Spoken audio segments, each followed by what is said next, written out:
कविता का नाम है दीवानों की हस्ती। इसके कवि का नाम है भगवती चरण वर्मा। प्रस्तुत कविता हमारी हिंदी की पाठ्य पुस्तक वसंत भाग 3 दीवानों की हस्ती नामक कविता में से ली गई है। इसके कवि भगवती चरण वर्मा जी हैं। और इसमें कवि क्या कहता है?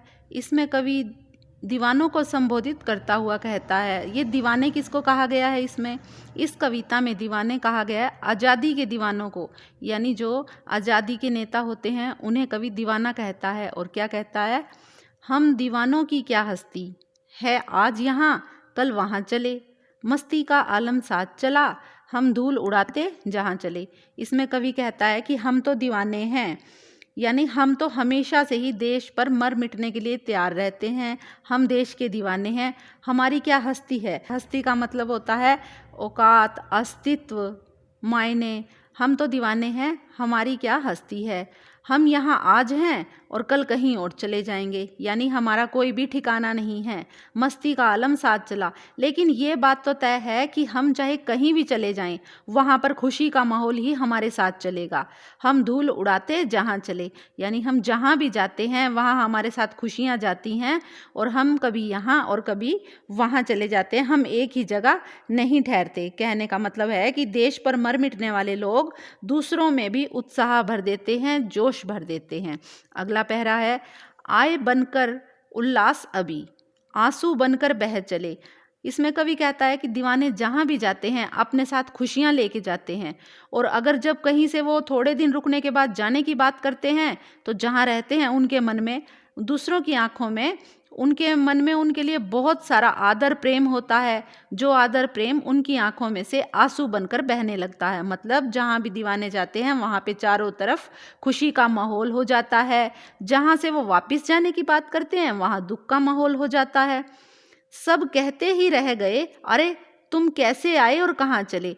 मतलब जहाँ जाते हैं लोगों को इतना घुल मिल जाते हैं अपने अंदर, दूसरों के लिए इतना प्रेम भरा हुआ है उनके कि लोग उनसे बिल्कुल हिल मिल कर बातें करते हैं। और जब जाने की बात कहते हैं तो लोगों को दुख होता है और वो कहते हैं कि अभी तो तुम आए थे, अभी कहाँ जा रहे हो, अभी तुम नहीं जा सकते। लेकिन दीवाने तो एक जगह ठहरते नहीं हैं, वो चले जाते हैं और उनका इस बात का उनके पास कोई भी जवाब नहीं होता। अगले पहरे में कवि क्या कहता है? किस ओर चले यह मत पूछो, चलना है बस इसलिए चले। फिर दीवाने कहते हैं पूछने वालों कि हम कहाँ जा रहे हैं, कहाँ से आए थे, हमसे ये मत पूछो, हमारे पास इस बात का कोई जवाब ही नहीं है। हम तो बस चलना जानते हैं, चलना है बस इसलिए चले। हमारी मंजिल अभी बहुत दूर है, हमें चलना है इसलिए हम चले जा रहे हैं। मतलब हमारा रुकने का कोई काम नहीं है। हम तो जहाँ जाते हैं खुशियाँ बटोरते हैं और दूसरों के दुखों में दुखी होते हैं, दूसरों की खुशी में खुशी, इसलिए आगे चले जाते हैं। जग से उसका कुछ लिए चले, जग को अपना कुछ दिए चले। जग से उसका कुछ लिए चले मतलब जो दूसरों के दुख हैं, बातों से, अपने प्रेम से उनको दूर करते हैं, और जग को अपना कुछ दिए चले, यानी वो खुश मिजाज हैं। जो उनके जीवन में, उनके पास, उनके मन में खुशियाँ हैं, वो खुशियाँ दूसरों को देते हुए चलते हैं। यानी उनके दुख में दुखी होते हैं, दूसरों के सुख में सुखी होते हैं, इसीलिए तो सब उन्हें पसंद करते हैं। दो बात कही दो बात सुनी, दूसरों के मन की दो बातें सुन भी ली और अपने मन की दूसरों को कह भी दी। इसका मतलब यही है, दो बात कही दो बात सुनी, अपनी उन्हें सुना दी और दूसरों की पूछ ली। कुछ हंसे और फिर कुछ रोए, जो अच्छा लगा उसके लिए हंसे मुस्कुराए, और दूसरों को दुख को देख के, मतलब इतने नरम होते हैं कि उनकी आंखों में दूसरों के दुख देखकर आंसू आ जाते हैं।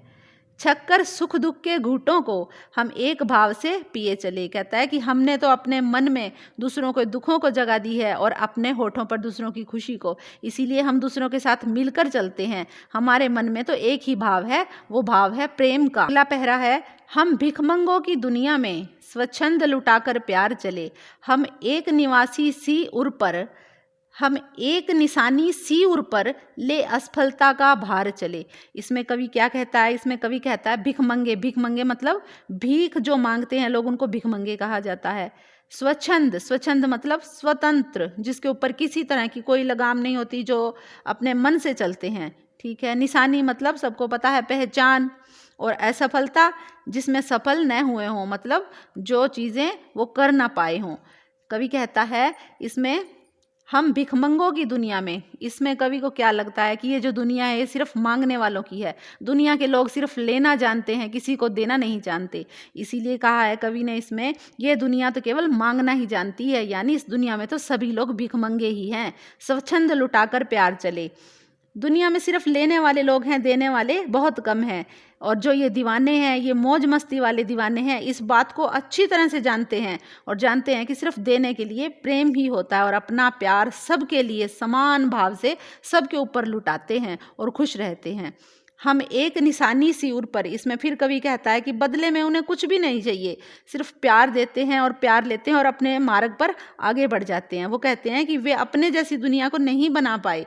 हम एक निशानी सी उर पर, हम बहुत अच्छे हैं, हम दूसरों को सब कुछ देना जानते हैं, लेकिन दुनिया ऐसी नहीं। इसलिए वो कहते हैं कि हमारे पास तो सिर्फ एक यही प्रेम है, ये निशानी हम दूसरों के दिल पर हमने अपनी छाप छोड़ दी है। लेकिन असफलता का भी दुख है, पर हमारे मन पर एक बोझ भी है। वो क्या बोझ है कि हम जैसे हैं, हम दूसरों को वैसा नहीं बना पाए, इस बात में हम असफल रहे। इसमें यही बात कही गई है कि जो दीवाने हैं वो किस चीज़ में असफल रहे हैं, दुनिया को बदलने में असफल रहे हैं। जैसे दीवाने देना जानते हैं लेकिन दुनिया देना नहीं जानती, तो इसीलिए कहा गया है कि ये दुनिया भिखमंगों की है। यहाँ सिर्फ लोग लेना जानते हैं, किसी को देना नहीं जानते। दीवाने अपना प्रेम लुटाते हैं, लेकिन उनके दिल पर सिर्फ यही बोझ है कि वो अपने जैसा प्यार दूसरों के दिलों में नहीं भर सके। इस चीज़ में उन्हें असफलता मिली है और ये निशानी दूसरों के दिलों पर छोड़कर वो आगे बढ़ चले हैं और अपने दिल पर असफलता का बोझ लेकर फिर चले हैं वो आगे। अब अपना और पराया क्या, इसमें फिर भगवती चरण वर्मा जी कहते हैं कि दीवानों के लिए कोई अपना नहीं है, कोई पराया नहीं है। उनके मन में सबके लिए समान भाव है, वो सबको समान रूप से प्रेम करते हैं, सबको समान रूप से देखते हैं। अब अपना और पराया क्या, कोई अपना नहीं, कोई पराया नहीं। आबाद रहे रुकने वाले, कहता है कि जो भी यहाँ रुक रहा है, जो भी यहाँ है, हम सब अपने पराये का भेदभाव नहीं है, उनकी दृष्टि में सब समान है। वो सदा यही चाहते हैं कि उनके बाद इस देश में रहने वाले जितने भी नागरिक हैं, जितने भी लोग हैं, सभी खुश रहें, आबाद रहें और सकुशल रहें।